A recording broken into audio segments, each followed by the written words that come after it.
School হাসপাতালের পাশাপাশি দেশের একাধিক বিমানবন্দরের পর এবার বিমানে বোমাতঙ্ক। আকাশে ওড়ার আগেই রানওয়েতে থামানো হলো দিল্লি থেকে বারাণসীগামী বিমান। জরুরি ভিত্তিতে বিমানের সকল যাত্রীকে নামিয়ে চলল তল্লাশি অভিযান। সোমবার সকালে এই ঘটনায় রীতিমতো শোরগোল শুরু হয় দিল্লি বিমানবন্দরে।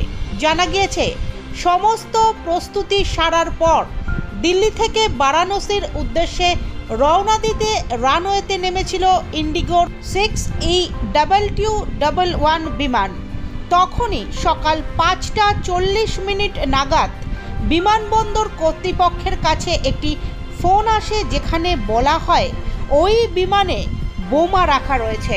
জানা যায়, বিমানের শৌচালয়ে একটি কাগজের টুকরো দেখতে পান ওই বিমানের পাইলট, যেখানে লেখা ছিল bomb blast at the 30 minutes. এমন বার্তা পেয়ে সঙ্গে সঙ্গে তৎপর হন পাইলট, খবর দেন বিমানবন্দর কর্তৃপক্ষকে। দ্রুত বিমানের কাছে পৌঁছে যায় নিরাপত্তা বাহিনী। বিমানের এমার্জেন্সি দরজা খুলে নামানো হয় যাত্রীদের। ছুটে আসে দমকল বিভাগ। এদিকে বিমানবন্দর কর্তৃপক্ষের তরফে জানানো হয়েছে, হুমকি বার্তা আসার সঙ্গে সঙ্গে বিমান খালি করে তল্লাশি অভিযান চলছে। তবে এখনও পর্যন্ত সন্দেহজনক কিছুই খুঁজে পায়নি তারা। তল্লাশি চলছে। পুলিশকেও গোটা বিষয়টি জানানো হয়েছে।